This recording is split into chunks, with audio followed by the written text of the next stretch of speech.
Well, you're watching RT, and we have some breaking news for you. A jet carrying a three-time champion Russian ice hockey team has crashed near the runway in the town of Yaroslavl.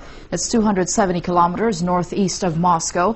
Now, the latest information that we're getting is that there are only 2 survivors among the 42 people who were on board. Well, we do have a correspondent in Yaroslavl, Anisa Nawe, for us, but we're still trying to establish connection. In the meantime, let's cross over to my colleague here. Kate Partridge is with me. This is certainly not good news. It's certainly bad news for the sporting world. What can you tell us about the team that was on board? It's, as we know, it's a Yaroslavl Lokomotiv team. As far as we know, yes, it's Yaroslavl Lokomotiv, the team, which is a powerhouse from the KHL, from the Continental Hockey League. And from what we gather, it's their team plane that was taking off from their local airport. It was flying to the Belarusian capital of Minsk to play Dynamo Minsk in one of their opening games of the season, which was tomorrow. Actually, the opening game of the KHL today, which was between the champions Salavat Yulayev and runners-up last year Atlanta, has now been postponed, obviously, in the light of what's happened. From what we gather, as you said, 40 from 42 people are reported dead. The information we have, it was the first choice team. Well, obviously we don't have names, but we do have an idea that probably there may be among 8 different nationalities, international players amongst that team that was on board. And the youngest was 20, as we hear. The latest reports we're getting was the youngest player was 20 years old. Okay, but this isn't really the first, it's a tragedy, and it isn't the first in the sporting world, unfortunately. Unfortunately not. We've managed to look through, I mean, there are some unfortunately famous incidents of air crashes that have decimated football teams. The most famous one that comes to mind as a football reporter was for Manchester United in 1958 with the Busby Babes coming back from a European game, and that's where eight tragically young players died, and the coach was injured and then survived. And then you have the story of Munich and the Busby Babes after that. We managed to, looking through our information, we found 11 different plane crashes. I mean, the famous ones there, Turin in 1949, the Turin Football Club. We have in 1993 the Zambian national football team that was also involved, unfortunately, in a plane crash. We have the US Olympic figure skating team from 1961. So 11 crashes, all with obviously devastating effects. All right, all right. Thanks very much for that update, Kate. I think we've established a connection with our correspondent, Anisa Nawe, who is in Yaroslavl for us. Anisa, if you can hear me, what can you tell us about what happened? Well, we've just got to about a kilometer away from the crash site. You can probably hear the ambulances and fire trucks making their way to where it happened, just outside of Yaroslavl, where this international global policy forum is taking place.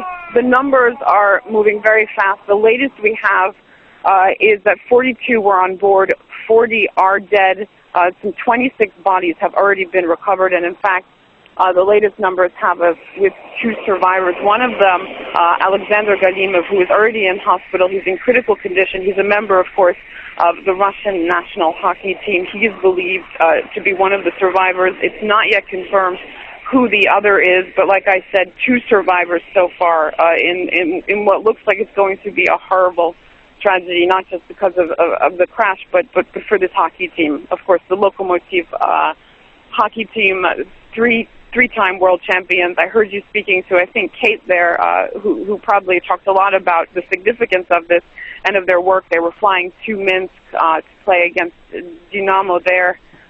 We know that a part of the fuselage, we're being told, has been found in the Volga River, which is not far from Yaroslavl, and a piece of the plane.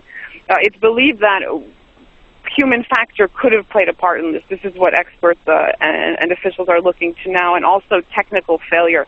It was a Yak-42 plane, which is considered to be pretty reliable, but there has been several crashes and problems with the plane in the last 10 years or so. So that's probably going to be something that investigators are looking into. It's always, when you have crashes like this, human factor is usually the first thing that investigators begin to look into, and the people that we've had a chance to speak to here seem to think that could have been the problem. I just want to say that we know that foreign nationals were in fact on board as well, members of the Czech team. We know that Czech hockey player Jan Marks, who was on the World Cup winners team last year, was on the plane, and so far we haven't heard anything about him being a survivor. So it is believed that Jan Marks has in fact died in this crash. We know that both transport and aviation ministers are on their way to the crash site as we speak.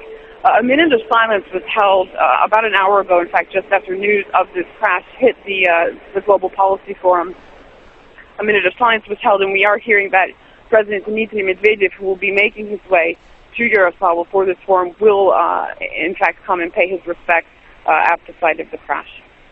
Okay, thanks very much for that, Anissa. Certainly can hear the activity in the background. Again, thanks, Anissa Nawe there live from Yaroslavl. Kate, I just want to go back to you a little bit about the team being there. I mean, there are star favorites there. Well, what kind of reaction are we expecting from the sporting world? I think like most of us, actually, complete shock. As I said, the fact that tragedies have actually happened doesn't diminish the fact that the devastating effect they have across the sporting world. I mean, what makes it even more tragic, apart from what appears to be the large-scale loss of life, was the fact it was such an influential team, such an important team. This is the 4th season of the KHL. It's the first day of the season. I mean, which only adds to the tragedy. The impact then obviously is going to be felt throughout the season. They were a powerhouse team. They've been runners-up twice, semi-finalists last year. It is total shock, and obviously the initial game that we were going to have today, as I say, between the champions and the runners-up, that was a replay of the final. Yeah, you're right, and impacting the season. So, do we have any more information, or is still we don't have any more on that. How it's going to progress? Literally, that's all we know so far from the league, is that they have suspended the first game because the report's just coming through. We don't know yet how it impacts on the schedule or anything else at the moment. All right, thanks very much for that update. Kate Partridge there for